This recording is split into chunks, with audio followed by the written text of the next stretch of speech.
अब हम उसके केस सेकंड पे चलते हैं। जो टॉपिक हमारा पीछे कंटिन्यू हो रहा था, मतलब पिछले लेक्चर में, उसी को कंटिन्यू करते हैं। और केस सेकंड था कि एंगल ऑफ इंक्लिनेशन, प्लेन का जो एंगल ऑफ इंक्लिनेशन है, जिसको आप थीटा बोल रहे थे, this is less then angle of repose, sliding angle से अगर कम है, तो क्या ऐसे में अपने आप ब्लॉक स्लाइड करेगा कि नहीं करेगा, बताएं। हाँ जी बताओ, इस केस में अपने आप ब्लॉक स्लाइड करेगा या नहीं करेगा? बोलिए, जवाब दीजिए।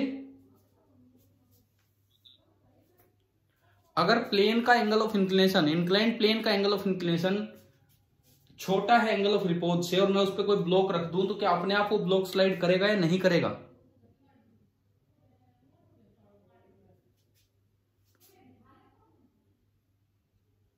भाई बोलो यार, जवाब दो, मैं पूछ रहा हूं आपसे।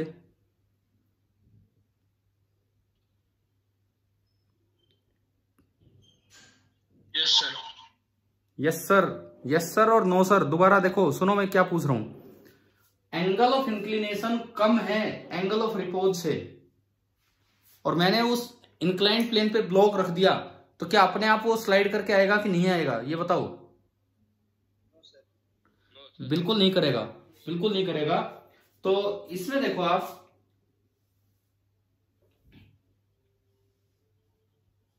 ये छोटा एंगल है थीटा,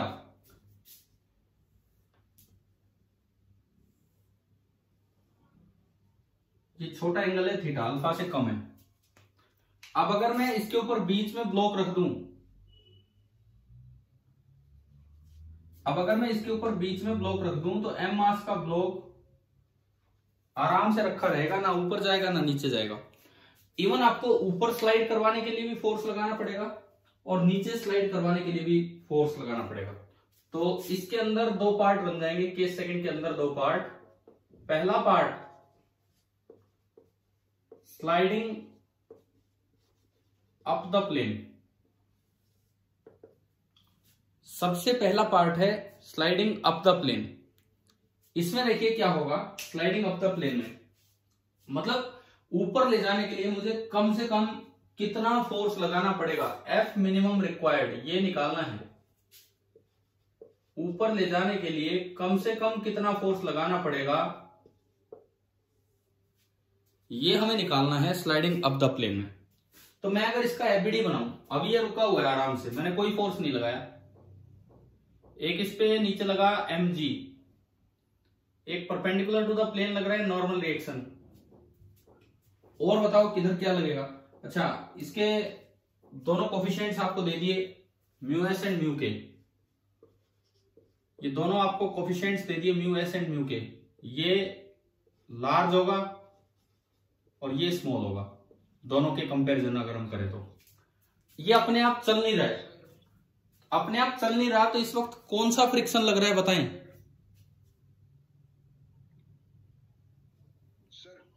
स्टैटिक, ठीक है।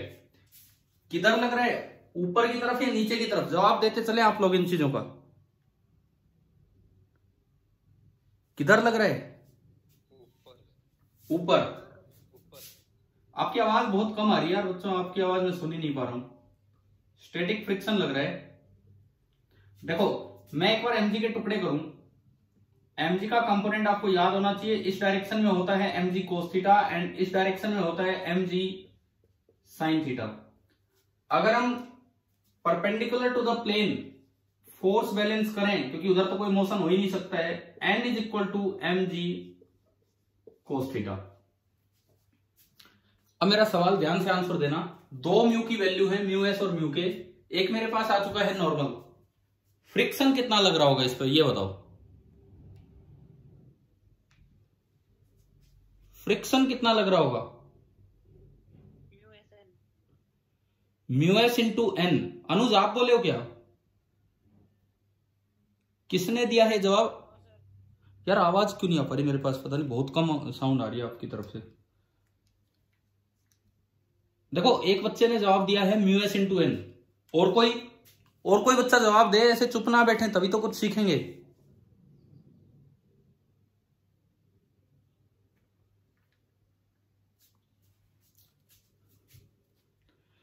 हमने ये पढ़ा था कि स्टैटिक फ्रिक्शन नॉर्मल रिएक्शन पे डिपेंड नहीं करता है, बताओ। हाँ बिल्कुल, जब वो नॉर्मल पे डिपेंड ही नहीं करता तो वो तो सेल्फ एडजस्टेबल है। अभी नीचे चलाने वाला ये है तो रोकने वाला भी होगा mg sin थीटा। सेम यही डायग्राम इधर बनेगा। मैं अगर बी पार्ट इसका बनाऊं, स्लाइडिंग डाउन द प्लेन,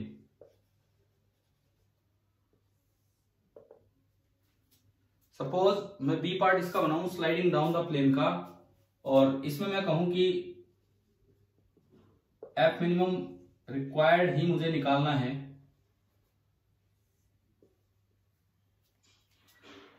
तो इसमें भी नीचे mg, इधर नॉर्मल रिएक्शन, mg के दो कंपोनेंट, ये वाला बनेगा mg cos थीटा, ये वाला mg sin theta, and again इसको रोकने के लिए सेल्फ एडजस्टेबल स्टैटिक फ्रिक्शन ऊपर लगेगा और वो बराबर होगा mg sin थीटा। अपने आप तो रुका हुआ है, चल ही नहीं रहा। अब देखो दोनों केसेस को अलग अलग देखते हैं। इधर बोला है स्लाइडिंग अप द प्लेन, आपको ऊपर की तरफ धक्का मारना है। Sliding up the plane means आपको ऊपर की तरफ धक्का मारना है इस पे। तो मैं एक एक्सटर्नल फोर्स लगाऊंगा इधर से यूं। अगर स्लाइडिंग चाहते हो तो ये फोर्स किससे ज्यादा होना चाहिए बताओ? ये जो एफ मैंने लगाया है किससे ज्यादा होना चाहिए? mg sin theta. बस ओनली mg sin थीटा। फिर फ्रिक्शन कहां जाएगा?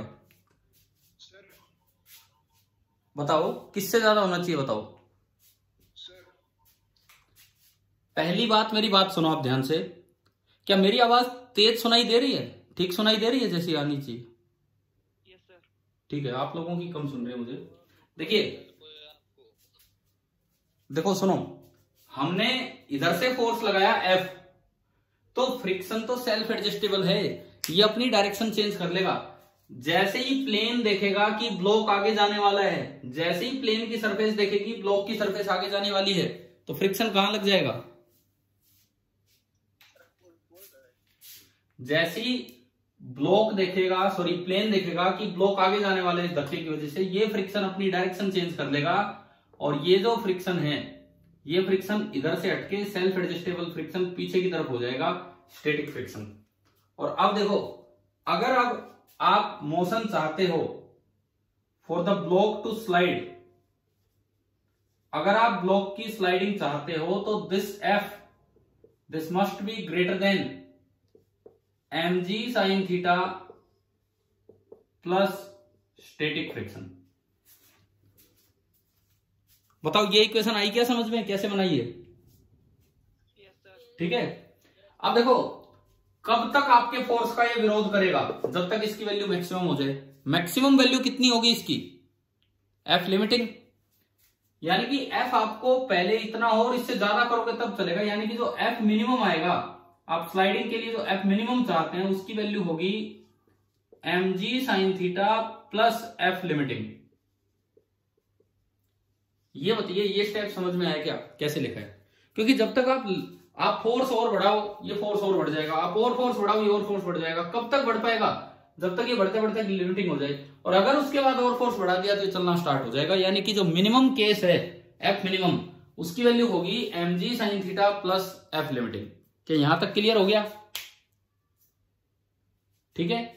एफ लिमिटिंग यहीं से निकाल लो, इससे एफ लिमिटिंग निकालना है तो बताओ म्यू एस का यूज होगा या म्यू के का? म्यू एस का। तो एफ लिमिटिंग हो जाएगा mu S into N, N is mg cos theta. आपने ये उसमें पुट किया तो आपके पास एफ मिनिमम का आंसर आ गया। तो जो एफ मिनिमम इस केस में आया, इस वाले केस में जब आप इसको ऊपर स्लाइड करना चाहते हैं तो जब ये पुट करेंगे तो mg तो आ गया कॉमन और अंदर बचा sine theta plus mu S into cos theta. चलिए ये पहले वाला पार्ट आ गया समझ में, मतलब ये पार्ट ठीक है। सुनाई दे रहा है क्या आपको? क्या हो गया? आपके पास आवाज नहीं आ रही है सिर्फ आज। मेरे पास तो आपकी आवाज आ नहीं रही है ढंग से, आपको मेरी आवाज सुन रही है? Yes sir. ठीक है, मैं तो आपकी आवाज बहुत ही कम आ रही है, बड़ा मैं तो फोन के पास कान लाके सुन रहा हूं आप जब कुछ बोल रहे हैं तो उस समय। चलिए कोई बात नहीं, ज्यादा इंपॉर्टेंट है आपको मेरी बात सुननी चाहिए, वो देखें आप। पहला केस भाई सभी बच्चों को आ गया समझ में कैसे है कैसे नहीं है, ठीक है। अब हम चलते हैं केस सेकंड पे। मैं बीच में एक बात ध्यान आई तो मैं वो डिस्कस करता हूं आपसे। मैंने एक दिन आपके लिए एक वीडियो लेक्चर के साथ वो प्रूफ भेजा था लिंक करके कि easiest sliding tan theta equal to mu S पे थीटा बराबर tan इनवर्स म्यू एस और उस पे F minimum mu S M G upon under root 1 plus mu square. किसी बच्चे ने वो किया भी है कि नहीं अभी तक नोट? देखो अगर आप नहीं कर रहे हो तो फिर तो ऐसा थोड़ी कि हर काम में यही करवाऊंगा। मैं आपको कॉपी पे पेन पे लिख के वो आपके लिए भेज चुका हूं उस वीडियो लेक्चर के साथ, तो एटलीस्ट किसी ने नहीं किया है तो आज कर लीजिए वो काम, ठीक है। इधर देखो अभी, अब ये केस है sliding down the plane B part, तो इस बार आपको धक्का किधर लगाना होगा? इस बार जो आप फोर्स लगाएंगे वो इधर लगाएंगे, इधर। तो फ्रिक्शन की डायरेक्शन पलटेगी या वही रहेगी? भाई इस बार भी परपेंडिकुलर टू द प्लेन तो कोई मोशन है नहीं, तो n is equal to M G cos theta. Perpendicular to the plane कोई मोशन है नहीं तो n is equal to M G cos theta. आप बताएं फ्रिक्शन की डायरेक्शन पलटेगी या वही रहेगी? हाँ जी, बिल्कुल नहीं पलटेगी, बिल्कुल नहीं पलटेगी। आप फोर्स लेके इसको स्लाइड नीचे करवाना चाह रहे हो, आप इसको नीचे स्लाइड करवाना चाह रहे हो, तो इसका मतलब ये है प्लेन देखेगा ब्लॉक को तो प्लेन को लगेगा कि ब्लॉक नीचे जा रहा है, तो मत जाने दो। रिलेटिव स्लाइडिंग को अपोज करता है फ्रिक्शन, तो जैसे ही ब्लॉक नीचे जाने लगेगा फ्रिक्शन इसी डायरेक्शन में रहेगा ऊपर ही। तो इस बार अगर आप स्लाइड करवाना चाहते हो टू स्लाइड, इस बार बोलो एफ पे क्या कंडीशन होगी? आप बताएं कि इस बार क्या कंडीशन होगी, कब ये स्लाइड करेगा?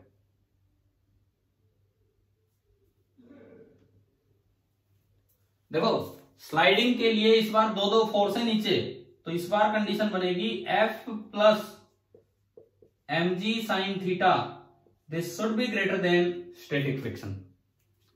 क्या ये कंडीशन आई समझ में? कैसे लिखी हमने? ठीक है। अब मिनिमम वैल्यू चाहते हो, पहले यहां से f निकाल लो, f is greater than F S minus M G into sine theta. अब आप चाहते हो कि कब तक नहीं चलेगा? जब तक कि लिमिटिंग फ्रिक्शन ना हो, क्योंकि लिमिटिंग होने के बाद तो आप जो फोर्स लगाओगे इसको चलना पड़ेगा। तो यानी कि f की जो मिनिमम वैल्यू आएगी कि कम से कम मुझे कितना फोर्स लगाना पड़े, वो आ रही है f limiting minus M G into sine theta. और अगर हम यहां से देखें इस वाली इक्वेशन से, लॉ ऑफ लिमिटिंग फ्रिक्शन कहता है कि एफ लिमिटिंग होगा mu S into N, mu K into N नहीं, म्यू एस इंटू एन। और बहुत से क्वेश्चंस में तो म्यू एक ही दिया होता है तो उसी से काम चल जाता है। एफ एल की जगह आपने म्यू एस इंटू एन रखा, यानी कि mu S into M G cos theta. तो आप देखिए एफ मिनिमम इस केस में क्या बना, एम जी मैंने कॉमन ले लिया, एम जी मैंने कॉमन ले लिया, फर्स्ट टर्म में बचेगा म्यू इंटू एन, तो mu S into cos theta, minus second term में आपका बचेगा साइन थीटा। हाँ जी, भी बताओ कि आपको ये दोनों केसेस क्लियरली समझ में आ गए हैं कि नहीं?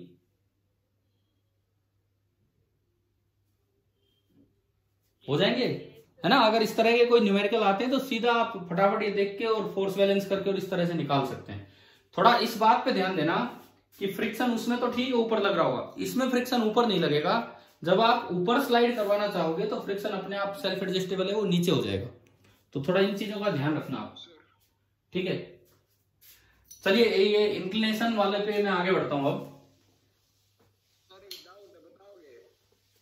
क्या? डाउट है एक सर। बोलो। सर जैसे एक क्वेश्चन किया था सर कल, हाँ तो उसमें से दो क्वेश्चन देखो, फ्रिक्शन के दो कोएफिशिएंट थे, अच्छा।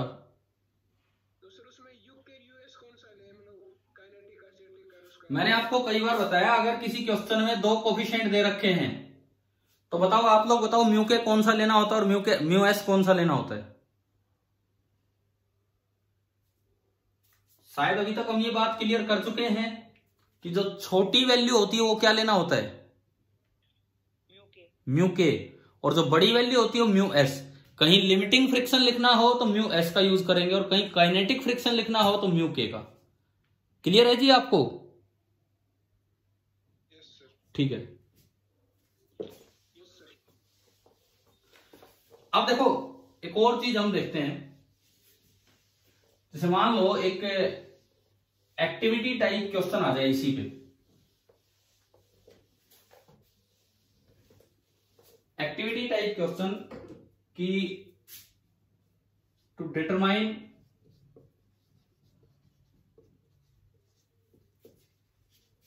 The values of mu S and mu K. एक प्लेन और एक ब्लॉक है, एक प्लेन और एक ब्लॉक है, मुझे उनके बीच में म्यू एस और म्यू के की वैल्यू निकालनी है। सपोज कीजिए ये एक प्लेन है, ये ग्राउंड पे रखा हुआ है, और इसके ऊपर एक ब्लॉक है। Plane and block placed on ground, placed on horizontal floor, और आपको इन दोनों के बीच में म्यू एस एंड म्यू के निकालना है। एंगल ऑफ रिपोज का यूज करके आप बताओ कि कैसे म्यू एस निकालें। सबसे पहली बार मैं प्लेन को उठा सकता हूं, प्लेन का एंगल में इंक्लाइन करवा सकता हूं, तो अभी बताओ कैसे।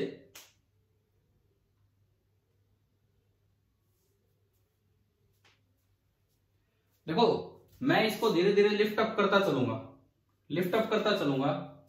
सबसे पहले जैसे ये मेरे हाथ एक प्लेन है, और हाथ के ऊपर मेरा हाथ एक प्लेन है, और इसके ऊपर ये ब्लॉक रखा हुआ है। मैं ये हॉरिजॉन्टल है, मैं हॉरिजॉन्टल से इस हाथ को लिफ्ट अप करता चलूंगा। कब तक लिफ्ट करता चलूं? कब तक लिफ्ट करते चले बताओ? पहली बार जहां जाके स्लाइडिंग स्टार्ट होगी, ये देखो अपने आप गए ना, दिख रहा है कि नहीं आपको? मैंने नहीं खींचा, अपने आप गए। देखिए मैं आपको फिर से दिखाता हूं, ये आप इसका एंगल राइज करते जा रहे हैं हॉरिजॉन्टल के साथ। इसका एंगल अभी तक भी नहीं चला है, लेकिन अब ये चला गया। तो जिस एंगल पर स्लाइडिंग स्टार्ट होगी वो क्या होता है?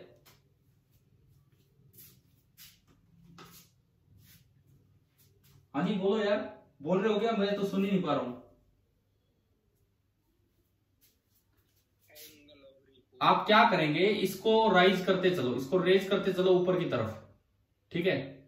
और हॉरिजॉन्टल के साथ इसका एंगल, मैं थीटा बोल रहा हूं, इंक्रीज थीटा स्लोली। आप धीरे धीरे थीटा को इंक्रीज करते चलें, and get the value of theta eight विच, जिस जगह जाके द स्लाइडिंग जस्ट स्टार्ट्स। ऐसी जगह तक आप चलते रहे जहां जाके बस स्लाइडिंग अभी स्टार्ट ही हुई है। जस्ट जहां स्लाइडिंग होगी स्टार्ट, वो थीटा बराबर हो जाएगा अल्फा 1, मैं उसे थीटा 1 बोलता हूं, अल्फा हो जाएगा। अल्फा को हम बोलते थे रिपोज एंगल। तो बताओ यहां से कौन सी वैल्यू निकल गई? म्यू एस निकला कि म्यू के निकला? बताए।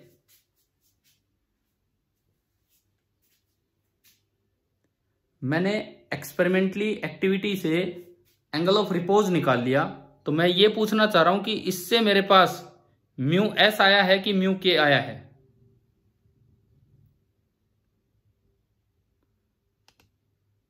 कोई भी बच्चा जवाब नहीं दे रहा है।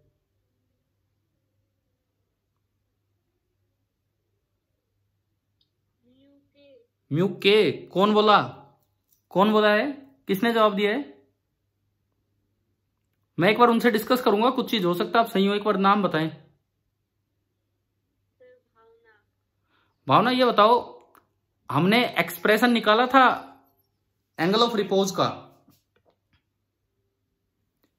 उसमें लिमिटिंग फ्रिक्शन का यूज हुआ था कि काइनेटिक फ्रिक्शन का? ना ना ना, आपको ध्यान नहीं है। जस्ट स्लाइडिंग स्टार्ट होने का मतलब लास्ट केस वो था जब फ्रिक्शन बढ़ते बढ़ते लिमिटिंग वैल्यू पे पहुंच जाता है, और उससे भी आगे बढ़ोगे तो वो चल पड़ेगा। तो लास्ट केस पे लिमिटिंग फ्रिक्शन लग रहा होता है, और लिमिटिंग फ्रिक्शन में म्यू एस आता है। और मैं आपको ये प्रूव करवा चुका हूं कि tan alpha is equal to mu S. मैंने एक दिन 3 रिजल्ट्स कंपेयर किए थे, 3 रिजल्ट्स मिलते जुलते। मैंने कहा था कि सब में ही tan थीटा बराबर म्यू एस, tan थीटा बराबर म्यू एस बन रहा है। हमने एंगल ऑफ फ्रिक्शन की मैक्सिमम वैल्यू निकाली, वो भी इससे निकल रही थी, tan लैम्डा। हमने एंगल ऑफ रिपोज निकाला, वो भी यहीं से निकल के आ रहा था। इजीएस्ट स्लाइडिंग वाला केस लिया, वो भी यहीं से आ रहा था। तो tan अल्फा बराबर होता है म्यू एस। तो आपने क्या किया, सबसे पहले इसको बढ़ाते गए, एक स्टेज आया जहां पे स्लाइडिंग स्टार्ट होगी, वो एंगल मेजर कर लिया, उसका tan ले लो, यानी कि मेरे पास म्यू एस निकालने का तरीका आ गया। Mu S is equal to tangent of theta 1। अब मुझे ये बताओ म्यू के कैसे निकालूं? डेफिनेटली इससे थोड़ा सा कम होगा। म्यू के कैसे निकालें?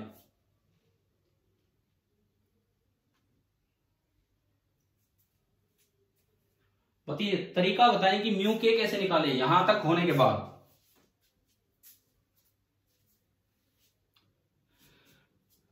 सपोज कीजिए रिपोज एंगल आ गया 20 डिग्री, कुछ भी आ गया, तो अगर मैं 20 डिग्री से थोड़ा सा कम एंगल करूं तो स्लाइडिंग होगी या नहीं होगी? मैं एक बार ले गया 20 डिग्री पे, उस ब्लॉक को, और 20 डिग्री पे जब स्लाइडिंग स्टार्ट होगी उसके बाद मैंने थोड़ा सा कम एंगल किया, तो क्या अभी भी स्लाइडिंग होगी या नहीं होगी? बताएं। No sir. सुनो, ध्यान से सुनो। शुरू में 0 डिग्री एंगल है, मैं इसको बढ़ाता गया, एक स्टेज पे जाके स्लाइडिंग स्टार्ट होगी। जहां स्लाइडिंग स्टार्ट होती है, अगर आप अपने हाथ को हल्का सा उससे धीरे धीरे कम भी करेंगे ना, तो भी स्लाइडिंग रहेगी, लेकिन पहले एक्सेलरेटेड स्लाइडिंग रहती है, और थोड़ा कम एंगल कर लोगे तो यूनिफॉर्म वेलोसिटी से स्लाइड होने लग जाएगा।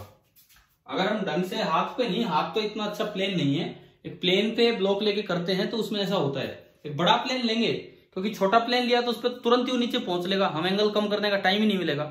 बड़ा प्लेन लेंगे और फिर एक बार स्लाइडिंग स्टार्ट होगी, थोड़ा सा हल्का हल्का धीरे धीरे डिक्रीज करेंगे तो स्लाइडिंग तो होगी, लेकिन पहले उसकी स्पीड बढ़ रही थी। एक एंगल आपको ऐसा मिलेगा जहां पे स्पीड कांस्टेंट हो जाएगी। देखो मैं इसी में समझाता हूं। सपोज कीजिए ये पूरा एंगल आपको मिला थीटा 1, ये इतना एंगल मिल गया थीटा 1 कि यहां पे स्लाइडिंग स्टार्ट्स। इस एंगल पे स्लाइडिंग स्टार्ट करवा दी है। जस्ट स्टार्ट का मतलब बस स्टार्ट होगी और ये नीचे भागने लगा है। अब अगर मैं इसका एंगल थोड़ा कम करूं, बहुत ज्यादा नहीं, थोड़ा ही, तो एक एंगल मुझे ऐसा मिलता है।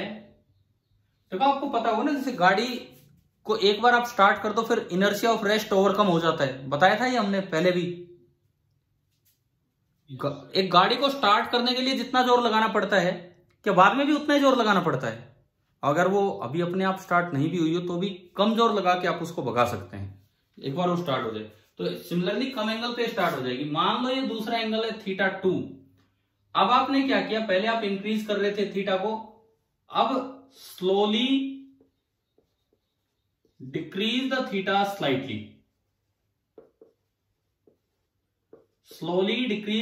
स्लाइटली, अब आप क्या करें, धीरे धीरे करके थीटा को थोड़ा थोड़ा डिक्रीज करें। आप धीरे धीरे करके थीटा को थोड़ा थोड़ा डिक्रीज करें। थीटा को अगर आप थोड़ा डिक्रीज करेंगे तो एक स्टेज ऐसी आएगी जिसमें ये चलेगा लेकिन कांस्टेंट वेलोसिटी से चलेगा। स्लाइड तो कर रहा होगा, स्लाइड कर रहे हैं लेकिन कांस्टेंट वेलोसिटी से स्लाइड कर रहा होगा। कांस्टेंट वेलोसिटी से स्लाइड कर रहे हैं तो उसकी एक्सेलरेशन कितनी, ब्लॉक की 0। अब मैं उसका दोबारा एफबीडी बनाऊं कि जब ये ब्लॉक θ2 एंगल पे है यहां पे, and it is sliding, slide भी हो रहा है लेकिन कांस्टेंट वेलोसिटी से स्लाइड हो रहा है, तो एक्सेलरेशन है 0। अब इस पे देखो, इसका एफबीडी नीचे mg, ऊपर नॉर्मल रिएक्शन। अब ये बताओ फ्रिक्शन किधर लग रहा है? फ्रिक्शन ये स्लाइड करके इधर आ रहा है, इस ब्लॉक पे फ्रिक्शन किधर लग रहा है? ऊपर की तरफ। ऊपर की तरफ। कौन सा लग रहा है? कौन सा? Kinetic. Kinetic. Kinetic friction self adjustable होता है, नॉर्मल पे डिपेंड करता है? नॉर्मल पे डिपेंड करता है, और काइनेटिक फ्रिक्शन की वैल्यू होती है mu K into N. This is the value of kinetic friction. अच्छा, इसके बाद देखो, आपने वही टुकड़े किए एमजी के, इधर mg कोस थीटा और इधर mg साइन थीटा, लेकिन ये कांस्टेंट वेलोसिटी से स्लाइड हो रहा है, तो एक्सेलरेशन तो 0 है, और एक्सेलरेशन 0 है तो आप फोर्स आसानी से बैलेंस कर सकते हैं। तो perpendicular to the plane, acceleration 0 होने की वजह से perpendicular to the plane force balance की क्या इक्वेशन बनेगी? n is equal to mg cos theta, and along the plane क्या इक्वेशन बनेगी?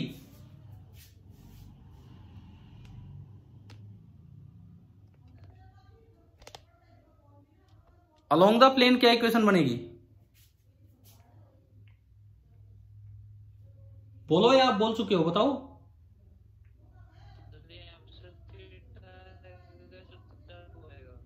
क्या क्या क्या कुछ पूछ रहे हो, बता रहे हो? 1 मिनट सुन नहीं पाया मैं, दोबारा बोलो।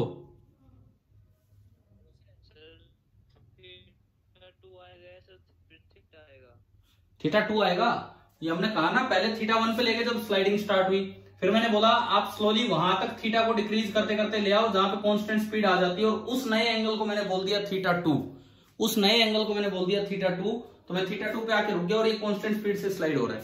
ठीक है, अब क्या? अच्छा, ये ठीक है, ठीक है, ये कोस थीटा नहीं, ये θ2 है, ये भी θ2 है, तो ये n हो गया mg cos θ2, वो थीटा की ही वैल्यू है θ2 इस समय।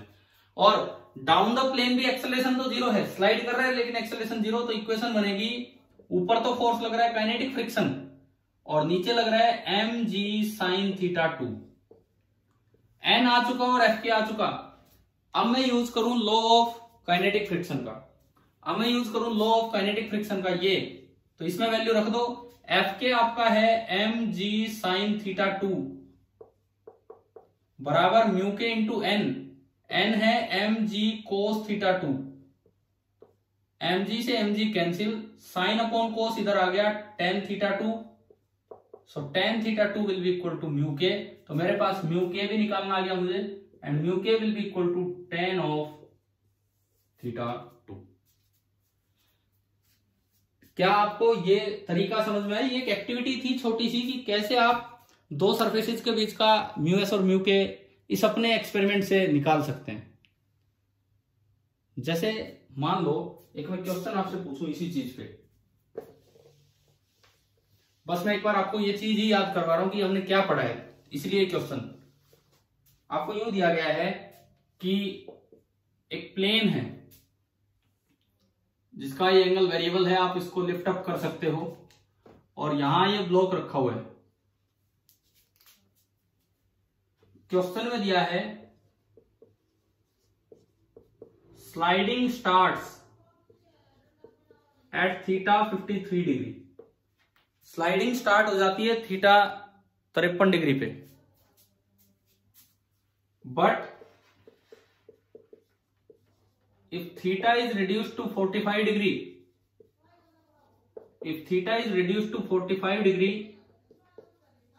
then the block moves with constant velocity,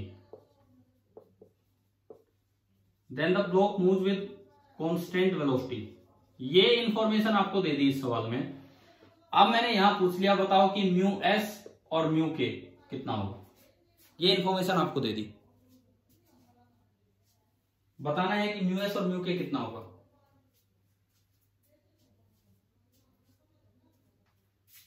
हाँ जी बोले।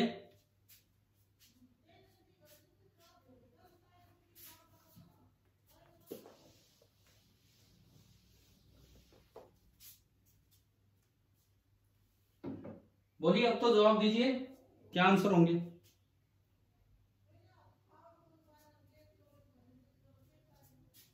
म्यू एस कितना होगा? Mu S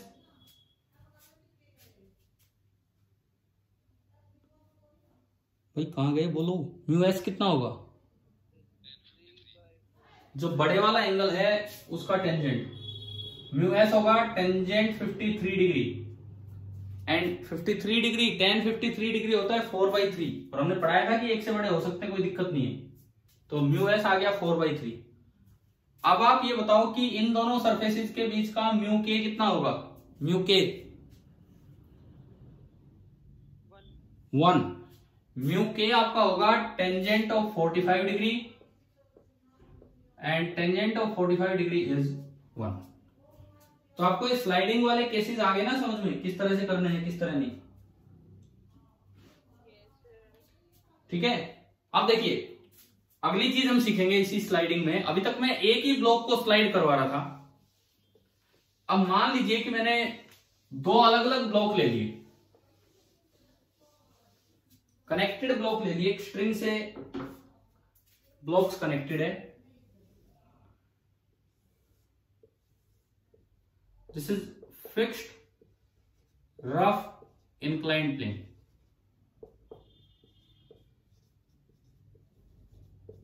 this is a fixed rough inclined plane, और ये जो एंगल है, एंगल ऑफ इंक्लिनेशन है थीटा।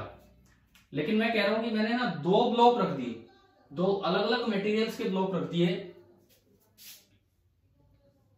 ये वाला ब्लॉक M1, ये वाला ब्लॉक M2। दोनों ब्लॉक का अगर मटेरियल अलग है तो क्या एंगल ऑफ रिपोज दोनों के लिए सेम होगा या अलग होगा? बताओ।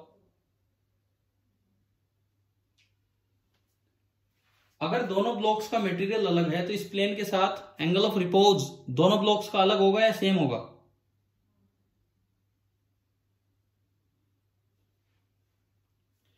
एंगल ऑफ रिपोज की वैल्यू म्यू पे डिपेंड करती है। एंगल ऑफ रिपोज की वैल्यू म्यू पे डिपेंड करती है, तो इस वजह से अलग अलग होगा, इस वजह से अलग अलग होगा। देखें मान लीजिए यहां μ1 है। अब दो दो देने की जरूरत नहीं है, बहुत से क्वेश्चंस में सिंगल ही वैल्यू होती है क्योंकि अप्रोक्सीमेटली सेम होती है, और यहां पे वो वैल्यू है μ2, और हमने इन दोनों को एक स्ट्रिंग से ज्वाइन कर रखा है। हमने इन दोनों को एक मासलेस इनएक्सटेंसिबल स्ट्रिंग से ज्वाइन कर दिया। This is massless and inextensible.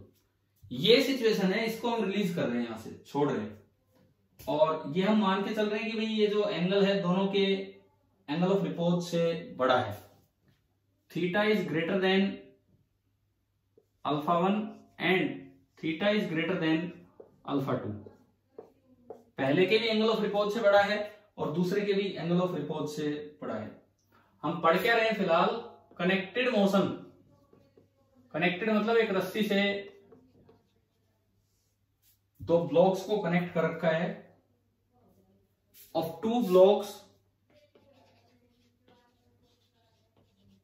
On single side of a rough inclined plane.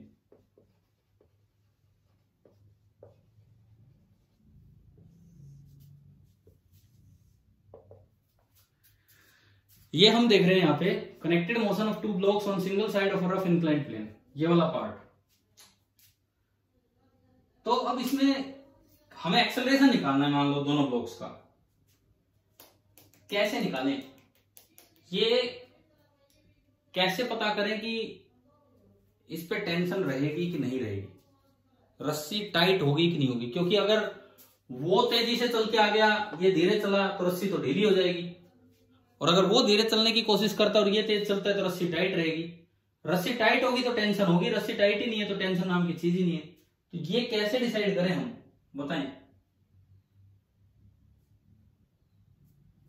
पहली बात, क्या आपको मेरी बात आ गई है? क्या समझ में क्या कह रहा हूं?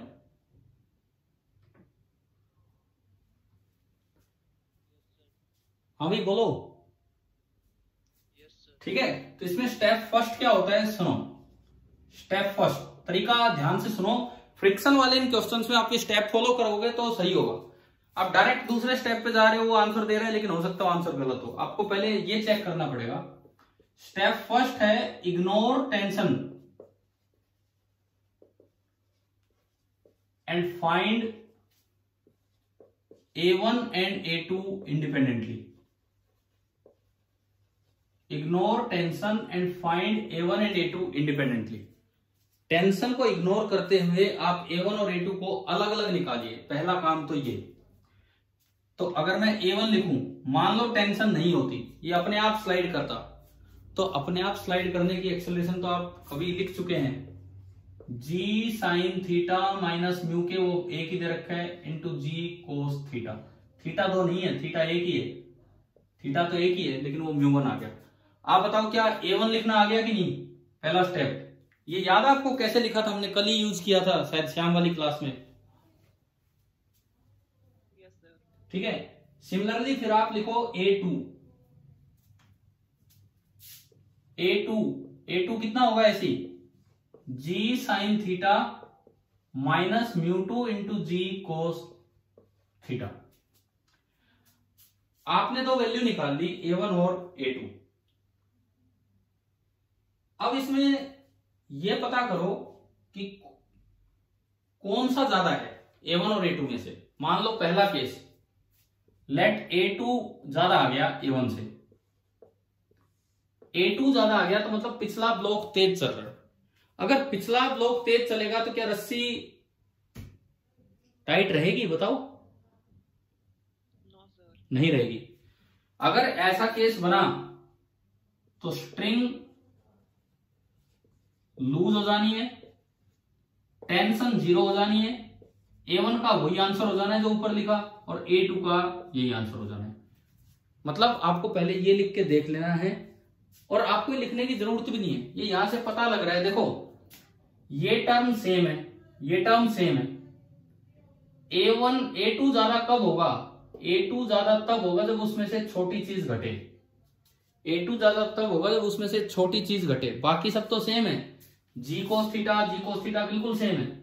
यानी कि ये केस कब होगा? जब μ2 ज्यादा हो या μ2 कम हो? बताओ ये वाला केस।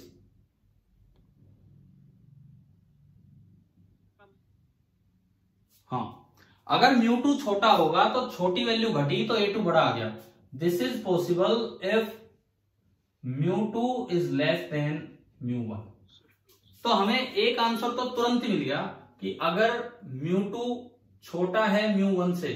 ये बात आप दिमाग में डाल लो कि ऊपर वाले का अगर म्यू कम है तो ऊपर वाला तेज चलेगा, ऊपर वाले का अगर म्यू कम है, वहां फ्रिक्शन कम है, तो ऊपर वाला तेज चलेगा, तो रस्सी ढीली हो जाएगी। तो कनेक्टेड मोशन का कोई मतलब ही नहीं है, और अलग अलग आप दोनों के आंसर देंगे और टेंशन जीरो।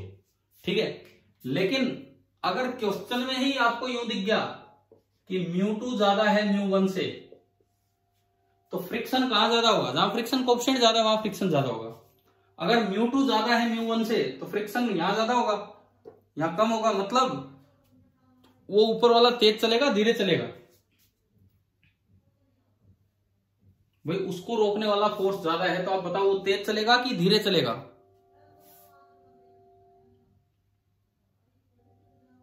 हाँ जी बोलो। धीरे। धीरे। μ2 अगर ज्यादा है तो धीरे चलेगा, लेकिन ये तेज चलेगा, परंतु इनके चक्कर में रस्सी खिंच जाएगी। ये तेज चलना चाहेगा और धीरे, तो रस्सी टाइट हो जाएगी, तो दोनों को साथ चलना पड़ेगा। तो अगर ऊपर वाली जगह पे फ्रिक्शन कोएफिशिएंट ज्यादा हो, अगर ऊपर वाली जगह पे फ्रिक्शन कोएफिशिएंट ज्यादा हो, तो उस केस में आप टेंशन को इग्नोर नहीं कर सकते, फिर आपको स्टेप सेकंड पे जाना पड़ेगा। और स्टेप सेकंड यूं कहेगा कि तेज और धीरे तो कोई चल नहीं सकता, क्योंकि रस्सी से बंधे हैं, तो भाई स्ट्रिंग कंस्ट्रेंट, चलना तो साथ ही पड़ेगा, परंतु रस्सी टाइट रहेगी। अब देखो M1 का FBD नीचे M1G, इधर नॉर्मल रिएक्शन, ये स्लाइड करके नीचे आ रहा है, तो इस पे जो फ्रिक्शन लगेगा, काइनेटिक फ्रिक्शन, वो ऊपर लगेगा। इस पे जो फ्रिक्शन लगेगा, अब जब म्यू एक ही दिया हो तो आपको म्यू एस और म्यू के चक्कर में जाने की जरूरत ही नहीं है, वही यूज करना होता है। बहुत सी जगह एक ही म्यू दिया रहता है। ऊपर एक और फोर्स रह गया, इस पे बताओ कौन सा। M1 पे एक और फोर्स रह गया, कौन सा? कौन सा?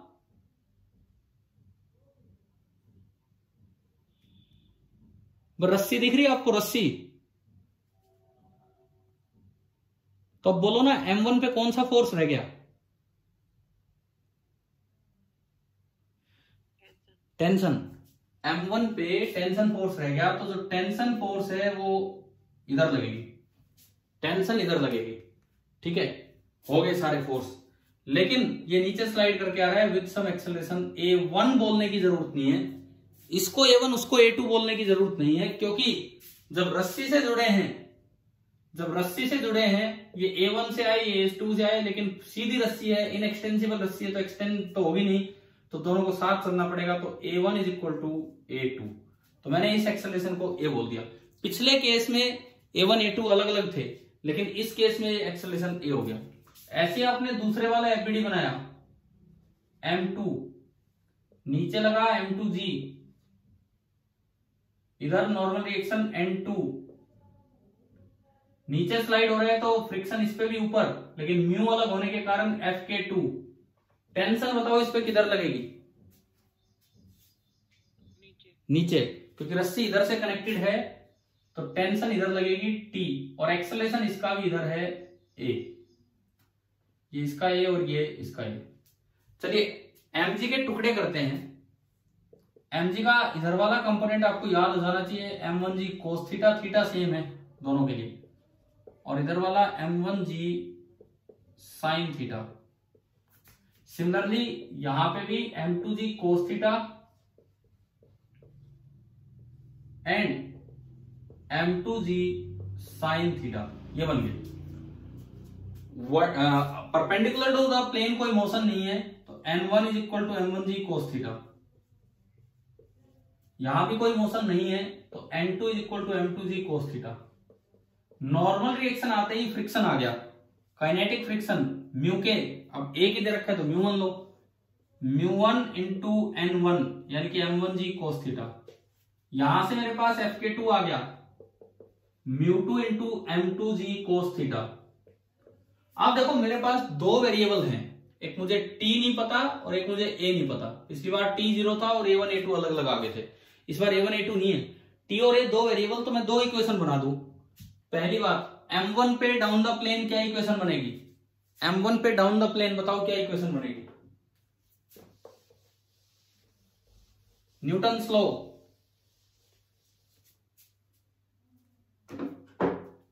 बोलो भाई क्या इक्वेशन बनेगी m1 पे डाउन द प्लेन? लाने वाला फोर्स है m1g sin थीटा, माइनस रोकने वाले ऊपर दो दो हैं, तो एक तो t और एक FK1 माइनस का म्यू1 m1g cos थीटा, this is equal to m1 into a। ठीक है, अब m2 पे बताओ डाउन द प्लेन क्या इक्वेशन बनेगी? m2 पे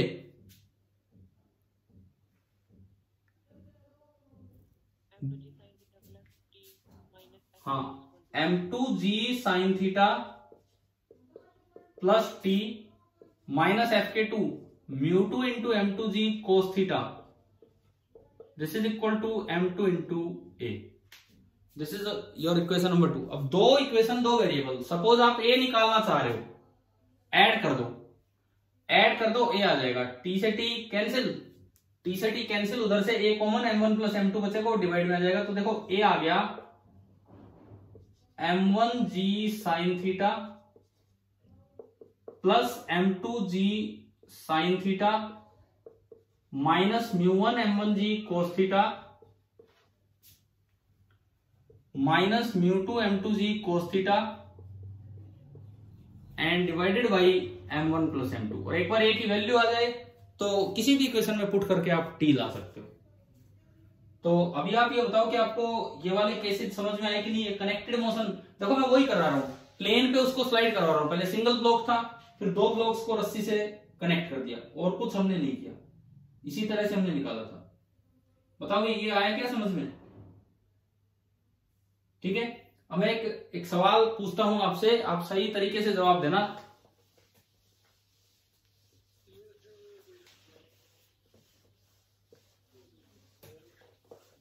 अगर जैसे ये क्वेश्चन अभी मैं पूछ रहा हूं, ये आप कर दोगे तो मतलब ये वाला टॉपिक आपको आई है समझ में। सपोज ये एंगल है 37 डिग्री, फिक्स इंक्लाइन है, ये एंगल है 37 डिग्री और हम इस पे 2 ब्लॉक्स मान रहे हैं।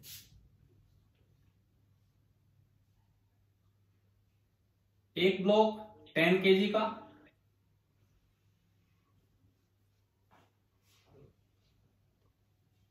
और एक ब्लॉक 100 kg का, एक 10 kg का और एक 100 kg का। इस तरह से आपको 2 ब्लॉक्स दे दिए गए। अब अगर मैं म्यू की वैल्यू लूं, यहां पे म्यू है 0.25 एंड यहां पे म्यू है 0.5। सबसे पहली बात, टेंशन जीरो होगी कि नॉन जीरो?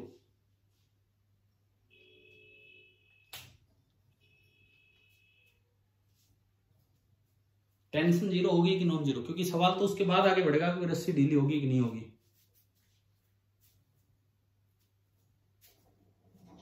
बताओ ये रस्सी ढीली होगी या नहीं होगी? दे रहे हो क्या कुछ जवाब? मुझे सुनाई नहीं दिया, दोबारा बोले। रस्सी ढीली होगी या नहीं होगी?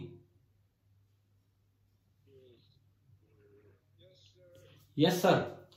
ये लोगों के दिमाग में रहता है ऊपर तो 100 किलोग्राम का है, बहुत भारी, वो तो तेजी से लुढ़काएगा। मास पे तो डिपेंड ही नहीं करता कभी एक्सेलरेशन मास पे डिपेंड ही नहीं करता। वो तो जितना फोर्स ज्यादा लगेगा उतना मास ज्यादा डिवाइड होके मास कट जाता है। ये तो दिमाग में रखो ही मत कि ये 100 किलोग्राम का है तो तेजी से आ जाएगा और ये धीरे चलेगा ना, ऐसा नहीं। अब म्यू देखो, म्यू ऊपर ज्यादा है कि कम है? कम। अच्छा, मतलब ये तो 25 है और ये 5 है। म्यू ऊपर ज्यादा है कि कम है? ज्यादा है। म्यू जहां ज्यादा होगा वो ब्लॉक तेज नहीं चल पाएगा, वो ब्लॉक तेज नहीं चल पाएगा, नीचे वाला तेज होना चाहेगा। तो बताओ रस्सी टाइट होगी या नहीं होगी? सवाल मेरा यही है। सपोज कीजिए मुझे टेंशन ही निकालनी है, रोप में टेंशन निकालो। तो पहली चीज तो मैंने चेक की जीरो की नॉन जीरो। तो ये मैंने जानबूझ के वैल्यू में इतना फर्क लिया है कि ये 10 किलोग्राम ये 100 किलोग्राम, जानबूझकर वैल्यू में इतना डिफरेंस लिया है क्योंकि दिमाग में आता है कोई 100 किलोग्राम वाला तो लुढ़काएगा एकदम से, ऐसा नहीं होगा कुछ भी। ठीक है, मास से इंडिपेंडेंट है ये चीज। तो यहां पे रस्सी टाइट रहेगी, string will remain taught, TAUT, इसका मतलब टाइट ही रहेगी रस्सी। तो अब टेंशन कैसे निकालें?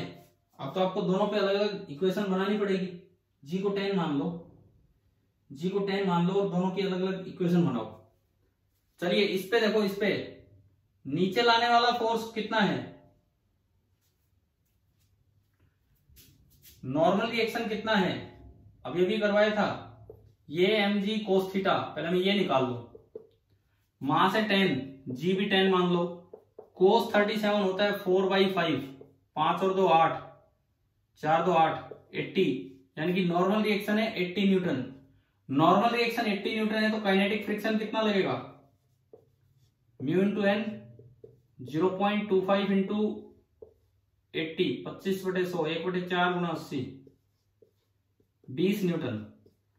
यानी कि जो फ्रिक्शन लगेगा इसको रोकने के लिए, इसको रोकने के लिए जो फ्रिक्शन लगेगा that will be 20 Newton plus कुछ टेंशन लगेगी। नीचे लाने वाला फोर्स कितना होगा? mg sin theta. अब आप इसको देखें, नीचे लाने वाला फोर्स mg sin थीटा, मास है 10, जी है 10, 100 और sin थीटा होता है 3/5, तो 100 इंटू 3/5, 5 20, 60। ये फोर्स आ रहा है 60। नीचे लाने वाला फोर्स है 60, ऊपर दो फोर्स लग रहे हैं 20 और t। तो इक्वेशन क्या बनी? 60 माइनस 20 माइनस टी, और you can say 40 minus T बराबर m इंटू ए। तो देखो हमने इन शॉर्ट एक इक्वेशन बनाई, 40 minus T is equal to 10a। Equation number 1, 40 minus T is equal to 10a, equation number 1। आप बताएं क्या पहली इक्वेशन आ गई क्या समझ में? ठीक है। अब बात आती है कि सेकंड इक्वेशन। सेकंड इक्वेशन ऊपर वाले को देखो, इधर लगेगा mg cos थीटा, तो 100 इंटू जी इंटू कोस 37 4/5 800। इधर नॉर्मल रिएक्शन N2, ये भी 800 हो जाएगा। इससे हम फ्रिक्शन का पता लगा लेंगे। काइनेटिक फ्रिक्शन 0.5 इंटू 800, 0.5 1/2, तो काइनेटिक फ्रिक्शन आ गया 400। ये सब न्यूटन में चल रहे हैं। काइनेटिक फ्रिक्शन आ गया 400। अब इसको देखें तो फ्रिक्शन ऊपर है, एक टेंशन नीचे है और एक mg sin थीटा नीचे।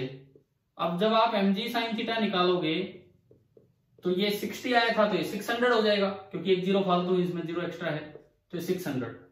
इस पे क्या इक्वेशन बनेगी नीचे की तरफ, 600 plus T, 600 plus T minus 400 is equal to 100 है।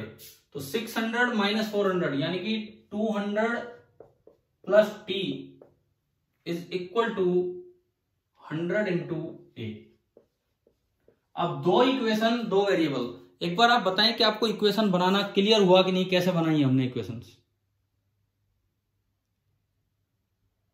हाँ भाई, सभी को क्लियर हो रहा है वैल्यूज कैसे लिख रहे हैं हम? Yes, sir. ठीक है, अब इनको सोल्व करना है। पहले मैंने ऐड कर दिया, मैं टी और ए दोनों निकाल रहा हूं। टी से टी कैंसिल, 240 200 प्लस 40, 240 बराबर 110 ए। यहां से ए आ गया 24/11 मीटर पर सेकेंड स्क्वायर। ये मैंने किसी भी इक्वेशन में रख लिया, तो 200 plus T is equal to 100 into 24/11। यहां से टी आ गया ऊपर 2400/11 माइनस 200, एलसीएम आया 11 तो 2200 हो जाएगा। तो ये टेंशन आ गई 200/11 न्यूटन। हाँ भाई बोलो, क्लियर हुआ कि नहीं? 200/11 न्यूटन, ये टेंशन आई। क्या सभी को क्लियर हो गया? एक्सेलरेशन भी आ गई दोनों ब्लॉक्स की और टेंशन भी आ गई। तो ये चीज मत देखा करो कि ऊपर भारी ब्लॉक है तो रस्सी ढीली हो जाएगी। म्यू की वैल्यू से डिसाइड हो रहा है। अगर यहां म्यू ज्यादा है तो वो इतनी तेज नहीं चल पाएगा, तो रस्सी टाइट रहेगी, तो दोनों साथ चलेंगे। क्लियर हो गया सभी को? Yes, sir. ठीक है, अब आप मुझे टी और ए की वैल्यू दोबारा बताएं म्यू को इंटरचेंज करके। मैंने इतनी कैलकुलेशन की है तो थोड़ी सी आप भी करके दिखाओ। Same question, 10 kg 100 kg 37 degree, लेकिन यहां म्यू ले लीजिए 0.5 और यहां म्यू ले लीजिए 0.25 ऊपर। अब टेंशन और एक्सेलरेशन क्या होंगी, और क्या एक्सेलरेशन अलग अलग होंगी या सेम होंगी?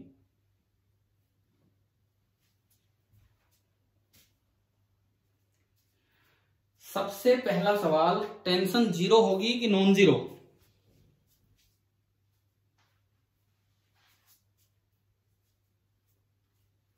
टेंशन जीरो होगी कि नॉन जीरो? Zero. जीरो, क्योंकि अब ऊपर म्यू कम हो गया तो वो तेज चलेगा, वो तेज चलेगा या धीरे चलेगा तो रस्सी अपने आप ढीली हो जाएगी। टेंशन तो जीरो, डायरेक्ट आंसर। वो स्टेप फर्स्ट करने की जरूरत नहीं है। अब आप कभी पता लगे स्टेप फर्स्ट लगा के अलग अलग कैलकुलेट कर रहे हो, फिर देख रहे हो ना, सीधा पता लग जाएगा कि रस्सी ढीली है। ठीक है, टेंशन खत्म। टेंशन खत्म तो एक्सेलरेशन निकाल दो। एक्सेलरेशन सेम होगी कि अलग अलग होगी? इस बार अलग अलग, बिल्कुल अलग अलग होगी।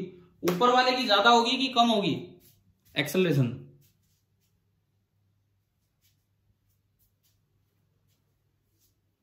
बोलिए, ऊपर वाले की एक्सेलरेशन ज्यादा होगी या कम होगी?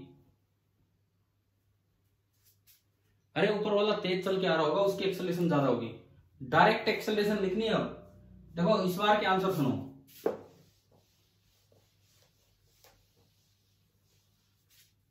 टेंशन तो है जीरो, एक्सेलरेशन 100 kg वाले की कितनी होगी? आपको सीधा याद होना चाहिए, g sine theta minus mu g cos theta. G sine theta minus mu g cos theta, तो ये आपने लगाया जी 10 साइन 37 3/5 माइनस म्यू। अब ऊपर आपने म्यू कम ले लिया 0.25 इंटू जी इंटू कोस 37 4/5। हाँ भाई, समझ में आया हमने कैसे वैल्यूज पुट की हैं? ठीक है, ये 5, 2, 3 और 2 6 माइनस ये 1/4, तो ये हट गया 2, यानी कि ऊपर वाले की एक्सेलरेशन आ गई 4 मीटर पर सेकेंड स्क्वायर। ऊपर वाले की जो एक्सेलरेशन आई that is 4 metre per second square. दूसरा एक्सेलरेशन ऑफ 10 kg, अब ये निकालते हैं। मास पे तो डिपेंड ही नहीं कर रहे, कभी सोचो कि मास पे डिपेंड कर रहे। G sine theta again same 10 into 3/5 minus mu 0.25 into g into cos theta 4/5। 5 से 2, 5 से 2, 3 2 6, ये आ गया, क्या आ रहा है हमने कुछ, ये 0.5 नहीं है, सॉरी 0.25 नहीं है, यहां पे अब 0.5 है नीचे, तो ये आया 5 4 20 4 2 मीटर पर सेकेंड स्क्वायर। और आप खुद देख सकते हैं कि नीचे वाले ब्लॉक की एक्सेलरेशन ज्यादा है, ना सॉरी कम है, और ऊपर वाले ब्लॉक की एक्सेलरेशन ज्यादा है, इसीलिए रस्सी ढीली हो जाएगी। चलो भाई, ये बताओ क्या यहां तक का पार्ट क्लियर हुआ कि नहीं हुआ आप लोगों को? क्लियर है ना सभी को किस तरह से हम निकाल रहे हैं? ठीक है, अब इसमें मैंने इस बार कनेक्टेड मोशन एक साइड लिया, अब मैं दोनों साइड कनेक्टेड मोशन अगर लूं, मतलब बीच में पुली लगा के, सिंगल साइड की बजाय बोथ द साइड हो जाए यहां पे, तो अब देखते हैं कि क्या चेंज। हम धीरे धीरे अपना लेवल बढ़ा रहे हैं इसमें कि कैसे कैसे सवाल बनेंगे, किस तरह की चीजें आएंगी वो सब।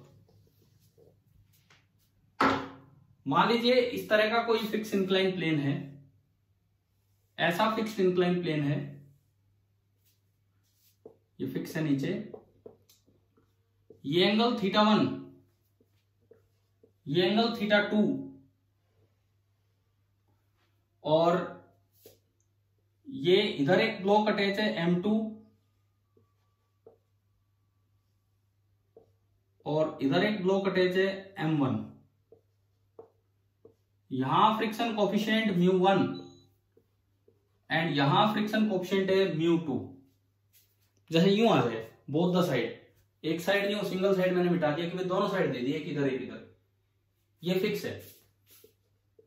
अब आपको यह पता लगाना है कि एक्सेलरेशन ऑफ द ब्लॉक्स क्या होगा। अब कैसे डिसाइड करें,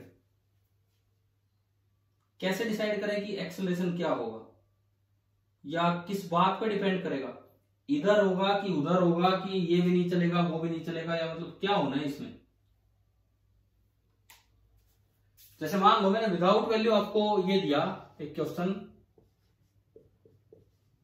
find acceleration of the blocks, take different possible cases, take different possible cases. आप अलग अलग पॉसिबल केसेस लेके ये एक्सेलरेशन निकालेंगे कि ये क्या होगा। चलिए कोई नहीं, ये तो आपका होमवर्क है, एक अच्छा सा सवाल आपको लेके दिया है यहां पे। अच्छा, अब ये बताओ, न्यूटन्स लॉ की अच्छी भी कंप्लीट होगी आपकी, न्यूटन्स लॉ वाले चैप्टर की, पिछले चैप्टर की? अरे बोलो, मुझे लगता नहीं कि हर बच्चे ने एक एक सवाल कर लिया है, तो अब उससे अगला चैप्टर स्टार्ट कर दो। आप यार डाउट ही नहीं भेजते हो कोई भी फ्रिक्शन या उनसे रिलेटेड, मतलब HCV जो मैं कह रहा हूं कि कुछ करो, वहां से कुछ करेंगे तभी तो आगे बात बनेगी ना यार, तभी तो क्वेश्चंस होंगे। फ्रिक्शन चैप्टर अब स्टार्ट कर दीजिए, क्योंकि यही तो वीक है हमारे पास। आपका शायद अगले वीक तो कब है, मंडे को टेस्ट है, कब है? मंडे को ही टेस्ट है। हम आपका वो टेस्ट अभी नहीं ले रहे, इसीलिए मैंने आज टेस्ट का जिक्र भी नहीं किया, क्योंकि अब मैं अगला टेस्ट सीधा एक ही टेस्ट लूंगा आपके टेस्ट से पहले, कंबाइन एक ही टेस्ट में लूंगा आपके टेस्ट से पहले, combine Newton's law and friction, equal weightage होगी दोनों को, ठीक है? तो लेकिन आज आपका काम ये रहेगा कि आप फ्रिक्शन की HCV स्टार्ट कर दीजिए। आज मैं आपको क्वेश्चन नंबर नहीं बता रहा हूं, आपका जो मन करे जहां से उसमें HCV से क्वेश्चन करने का वो कीजिए। फिर हम थोड़ा सा स्टेप बाय स्टेप भी आपको बताएंगे। जैसे 12th वालों को आज मैंने 2 सवाल दिए, केवल 2 सवाल NCERT के, कि भाई ये 2 क्वेश्चन शाम तक करके रखो, दोनों बहुत अच्छे थे NCERT से, तो वो उनको दे रखे हैं। तो एटलीस्ट अब आपका टारगेट ये है इस वीक का HCV के तो न्यूटन्स लॉ और फ्रिक्शन चैप्टर पूरे हो जाए। डिस्कशन जब आपका मन करे तब आप करवा सकते हैं उनसे रिलेटेड। प्लस NCERT में ये जो चैप्टर है लॉज ऑफ मोशन, वहां भी अच्छा दिया हुआ है, तो वहां से भी हम ये वाला पार्ट अपना फिनिश करें, जो लॉज ऑफ मोशन है ये वाला पार्ट। एक मिनट दोबारा बोलो, क्या कह रहे हो? सैटरडे नहीं, इतना लेट नहीं। आप जो कॉमन टेस्ट होगा, अच्छा आपका टेस्ट तो मंडे को है ना वो वाला? हाँ तो ठीक है, फ्राइडे या सैटरडे के आसपास ही, आप जिस दिन चाहेंगे। शनिवार अगर आपकी छुट्टी रहती है, अगर रहती है तो आप शनिवार को तैयार होकर फिर दे सकते हैं। एक 25 क्वेश्चन का ही टेस्ट होगा ढंग से पूरा। ये मैंने बीच के अब सस्पेंड कर दिया क्योंकि वो 1-2 दिन ऐसी लेट हो रहा था। आज मुझे स्कूल की तरफ से भी कुछ काम है, तो इतना टाइम है नहीं आज, तो इसलिए टेस्ट बनाने का टाइम नहीं है, नहीं तो मैं आज भी ले लेता।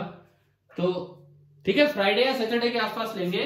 लेकिन आप तब तक ये काम पूरा कीजिए यार जो मैं बता रहा हूं।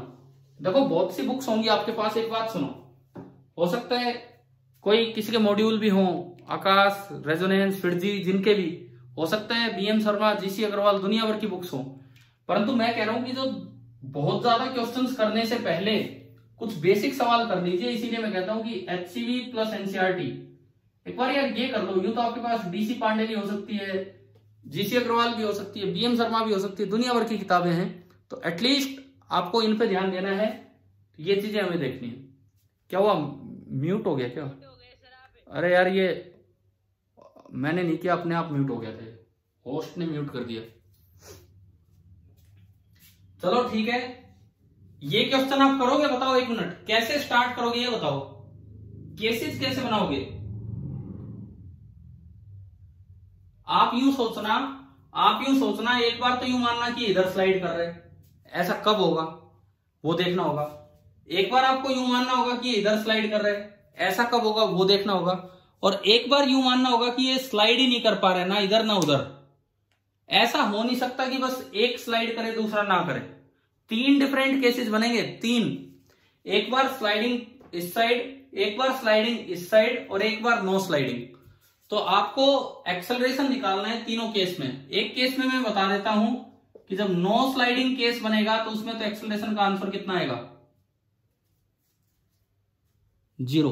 अब आपको ये सोचना होगा, फोर्सेस अलोंग द प्लेन देख के आपको ये सोचना होगा कि कब तो नो स्लाइडिंग बनेगा, कब इधर की तरफ स्लाइडिंग बनेगा, और कब उधर की तरफ स्लाइडिंग बनेगा। एक अच्छा सा काम मैंने आपको होमवर्क में दिया है, जो आज आप ट्राई करके रखिए।